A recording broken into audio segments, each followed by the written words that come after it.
Today we're diving into a really fascinating new paper called HoloByte. It's all about a wild idea. What if we could teach AI to read language without it ever seeing a single word? It sounds kind of crazy, but it might just be a huge leap forward. So let's get into it. So think about this for a second. When you type a prompt into an AI like ChatGPT, you see words, you see sentences, you see ideas. But what does the AI actually see on its end? It's a pretty basic question, right? But the answer? Well, the answer is way more complicated, and it points to one of the biggest limitations in AI today. The AI doesn't see your words at all. What it gets is a stream of these broken up pieces called tokens. You can think of them like fragments or common chunks of words. Our language gets completely chopped up and squeezed into this artificial vocabulary before the model can even begin to understand it. It's a clever shortcut, a hack that makes things run faster. But the thing is, it's not how language actually works. So what if AI could skip the chopping and just read language the way it's actually written, as one continuous, unbroken stream of information? It turns out fixing this token problem isn't just some small, incremental tweak. It could unlock a more natural, way more powerful, and just fundamentally more accurate kind of machine intelligence. And this whole challenge brings us right to the heart of the problem, what the researchers behind HoloByte call the tokenizer's dilemma.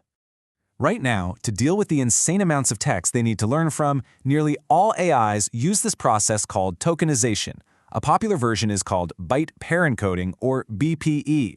The paper calls it a heuristic data compression mechanism, which is a fancy way of saying it's a rule of thumb for squishing text down to make the math easier to handle. The problem is, this shortcut creates what the paper calls severe representational pathologies. In plain English, it causes a lot of problems. It breaks words in really weird places, it totally fumbles when it sees new or rare words, and it completely shatters the smooth, continuous flow of human language. You know, it's like telling a master painter they can only use 50 pre-mixed colors to create their art. It's just fundamentally limiting. So this slide really lays out the trade-off we've been stuck with for years.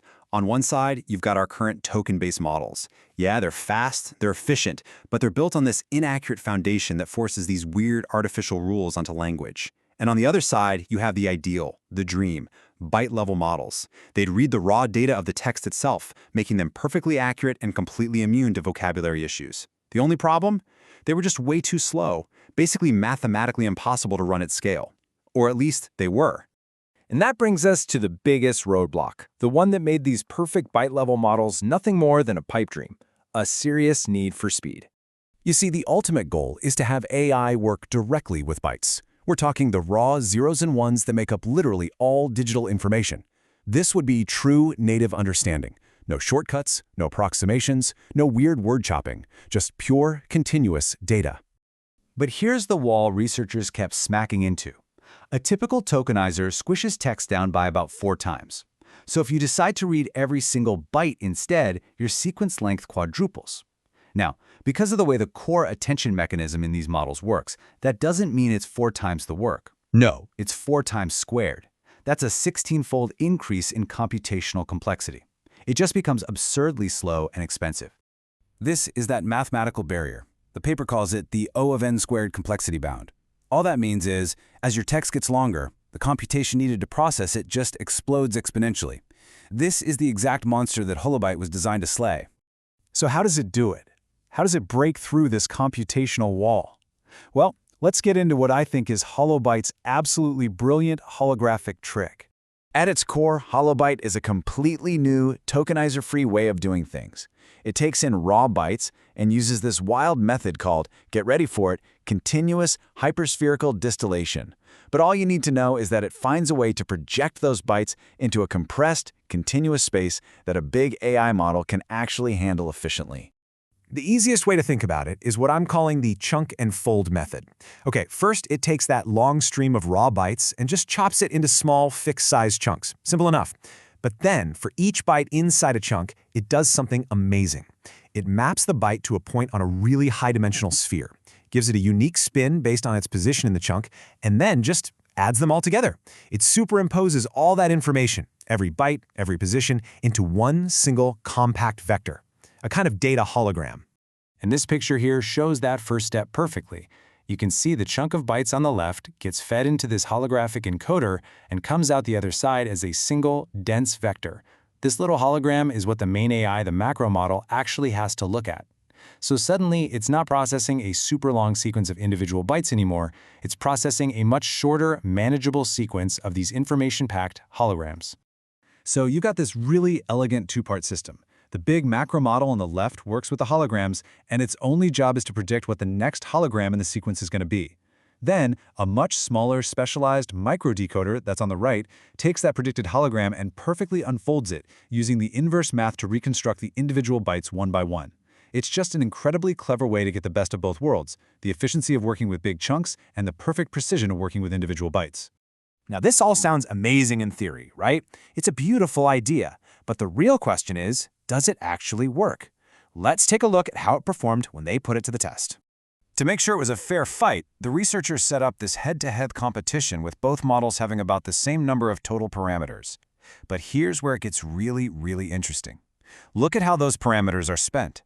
The normal BPE model has to waste a huge chunk of its brain power on a massive vocabulary table of over 50,000 tokens.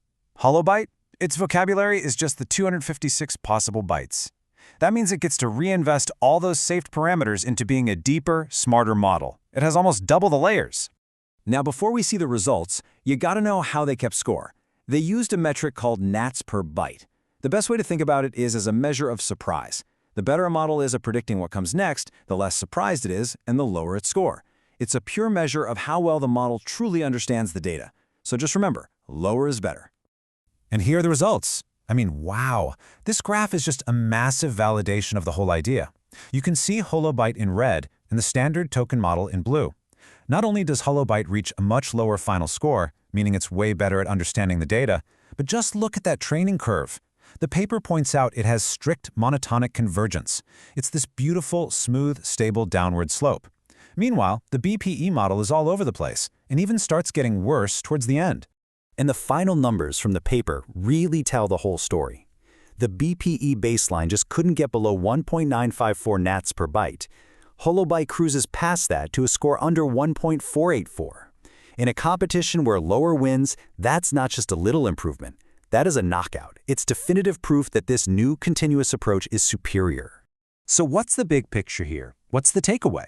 Well, all of this is pointing to a future for artificial intelligence that is fundamentally continuous. Let's just recap why this is such a game changer. HoloByte completely smashes through that complexity barrier that made byte-level models impossible. It totally gets rid of all the weird errors and problems caused by tokenization. The experiments prove it's just plain better at compressing and understanding data. It trains more smoothly and more stably. And maybe most importantly, it gives us a rock-solid, mathematically elegant foundation to build the next generation of AI on. And this brings us to one last really big provocative thought. For years, tokens have basically been this artificial, blurry lens that we've forced AI to see the world through. So if we finally found a way to take that lens away, have we just removed one of the most fundamental barriers that was standing in the way of true machine understanding? That's a question that the entire field is going to be exploring for years to come.